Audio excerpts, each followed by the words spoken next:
Up next, an exclusive interview on India-Canada relations, the Khalistan issue, and more. Megha Sharma, Senior Executive Editor of NewsX World, talks with author and podcaster Kushal Mehra. Hi, I'm Megha Sharma, and this is day 3, the concluding day of the G7 Leaders Summit. I'm here in Banff, and joining me on for this conversation is Kushal Mehra. He's an author and podcaster, and his podcast is arguably the most popular, most heard Indo-Canadian podcast in the entire country. Thank you, Kushal, for joining me. Thanks for having me over. Kushal, of course, it's an important day for India because the Prime Minister is going to be holding a lot of bilaterals, including with the Canadian Prime Minister. There is going to be the G7 Outreach Leaders Summit that takes place as well, which is the focus is energy infrastructure, energy security. How do you view India's role, and has it come of age when it continues to be present at the last 12 of the G7 summits? Well, as far as India and its position in the global economy and the global polity, if we were to consider, it's a very good position where India is at right now. Um, Already, we are the fourth largest economy in the world. I think we're going to be the third largest in 3 years. So, in those parameters, we're doing well. And honestly, we're just unignorable now.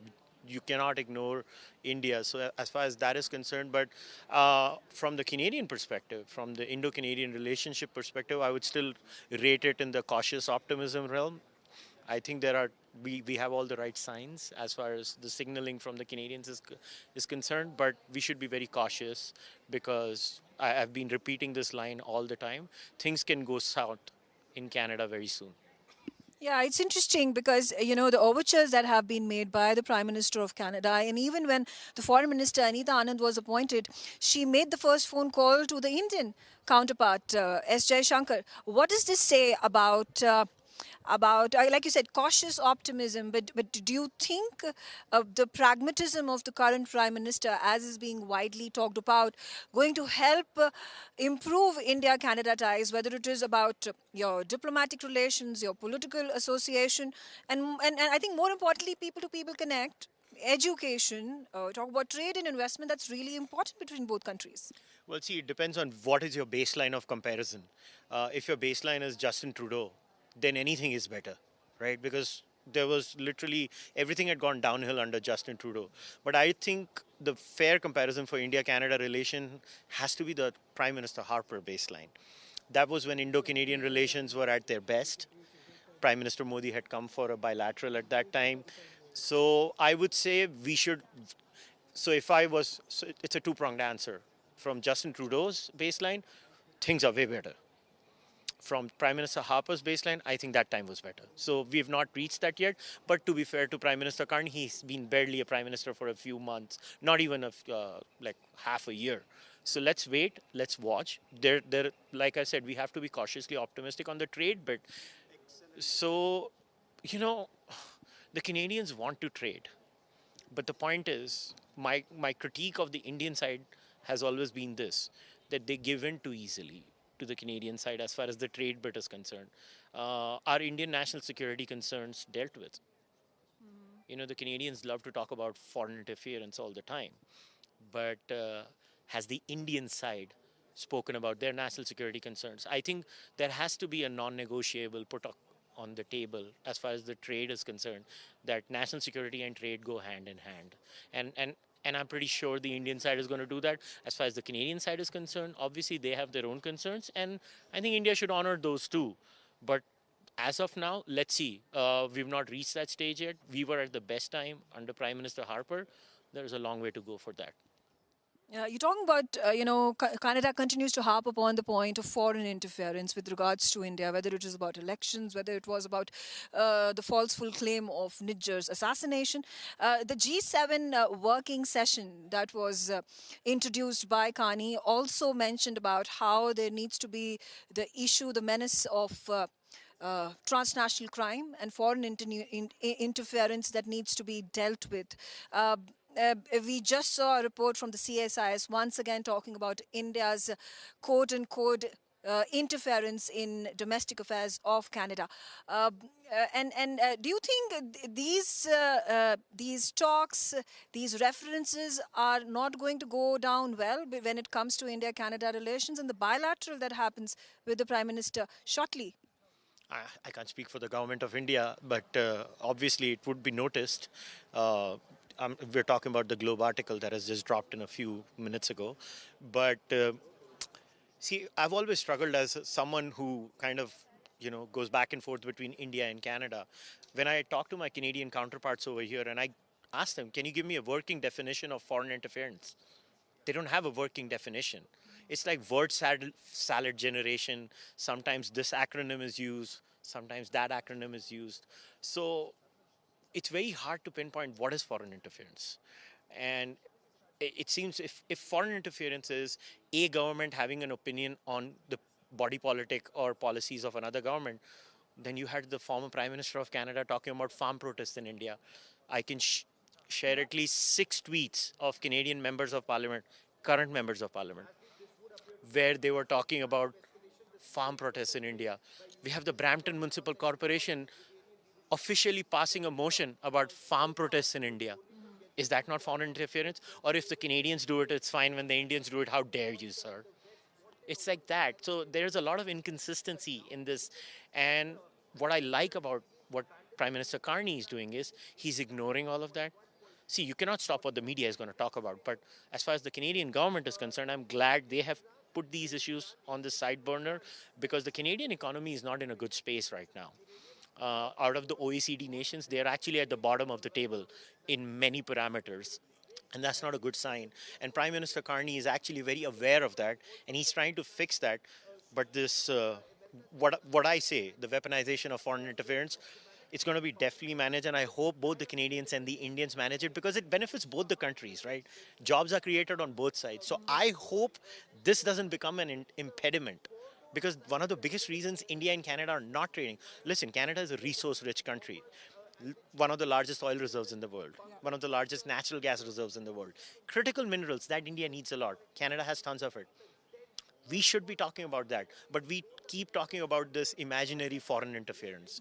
That's what saddens me as an Indo-Canadian. And my life is so funny because I literally live in both countries. I live 6 months in India, 6 months in Canada. So it's like every time I'm supposed to hold forth for both the sides. Like, मैं किसका case लड़ूं? Do I fight the case for Canada? Do I fight the case for India? It puts me in a very awkward position as a human being. But I have to call it as it is, and it's really unfortunate but I'm cautiously optimistic. I think Prime Minister Carney might solve this problem. I do want to raise the issue of the Khalistani menace. And talking about foreign interference, India has been talking to the Canadian government that this is foreign interference because the secessionist movement is detrimental to India's integrity and sovereignty. It directly attracts India's integrity as a sovereign nation. It is also interesting to note that the first statement that came from Mark Carney, the Prime Minister of Canada, when he was asked about why has he invited India, particularly in reference to the Niger assassination and the accusations that have been made by the CSIS and the RCMP.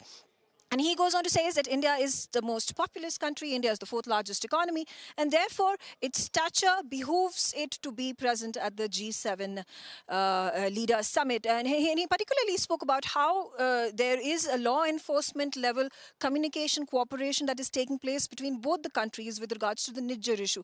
And again, I do want to focus once again that the election that happened this time, that led to the election of Mark Carney, did not have any sort of influence of the National Democratic Party, which is led by a Khalistani sympathizer, Jagmeet Singh. Do you think that has allowed for the Liberals to focus, perhaps even improve ties between India and Canada because they're no longer obligated to deal with the NCP?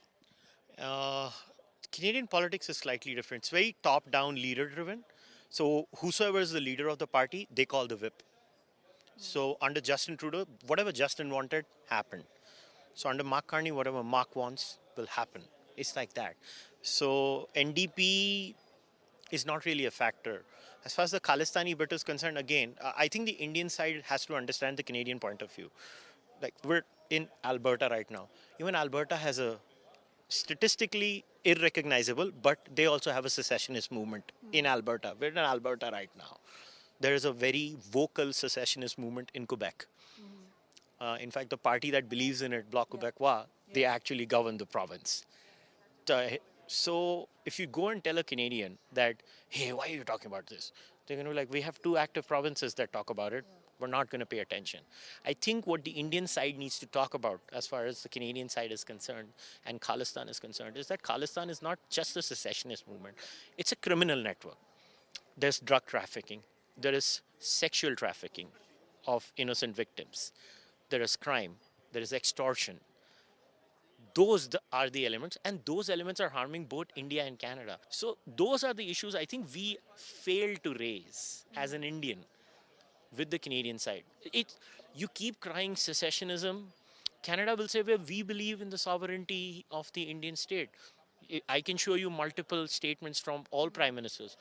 What we need to hammer the Canadians on is, we have given 26 extradition requests to the Canadian side. Why haven't they even been extradited? And the list starts from 2003. From 2003. One of the names was Hardeep Singh. Nijar is not alive anymore. So these are the issues that I think it's a presentation problem. I think the Canadians don't understand how the Indians talk about it, because Canada's neighbor is America. They don't have a national security threat. Their mental perception doesn't process. Our neighbor is Pakistan, who wants to, obliterate us.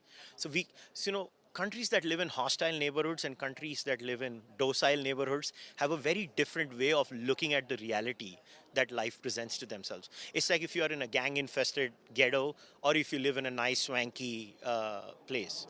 Your perception is very different. And I think we need to understand each other more. Even the Canadians, I'm not saying the Canadians are right. What I'm trying to say is that we're not able to present to the Canadians, and I think Canadians also fail to present to the Indian side that this is what we want from you. Can you explain it in this way? And that's where we are at on the Khalistan issue. We can't just term the Canadian government to be as naive as to what exactly is happening on their soil for decades together. Have you seen Canada? They got a Nazi in the parliament. This is not a serious. This is not a serious country. I mean, I don't know how else to say this. They had Jazzy B, the Khalistani, in the BC legislature. Inderjeet Mogga came just a few days ago. So this is Canada. Weird things happen. So I mean, I don't know how else to answer. I know it sounds crazy what I'm saying, but it is Canada. This is. So look at it. I want to give this as an example, maybe, as a parting message. So in an Indian relationship, there is a bada bhai and a chota bhai. Bada bhai is very popular. He gets all the good things in life, and the chota bhai is sitting in the corner. And then the chota bhai breaks a glass. Ki koi meri sune. So Canada is the chota bhai in the America-Canada relationship, right? So now Canada indulges in performative outrage. So Canada is kadi ninda. ये देश सबकी कड़ी निंदा करता है. उसी तरीके से इनको अटेंशन मिलती है. आपको इनको बोलना पड़ेगा उनकी भाषा में. This is what my message to the Indian body politic is. Understand what they're doing. When you understand their essence is performative outrage and acronym generation, look at the number of acronyms Canadians come up with. It's a talent. Everything has an acronym in Canada. They come up with, there are more organizations than people in Canada. So it's a thing. It's a thing. You have to understand the culture. That's how they are. I mean, I'm not justifying it. I'm saying abhi aisa hi hai, kya kare? Okay, fair enough. Thank you so much, Kushal, for joining me, talking to me. That has been very insightful. And I hope I can continue to speak to you through the day, because the Prime Minister is going to be holding those bilaterals, and particularly the one with Canada is going to be off. We are going to be watching it with our eyes tightly fixed to it. Yeah, well, it's going to be a lot of fun, and thank you very much for having me. Thank you. Thank you so much.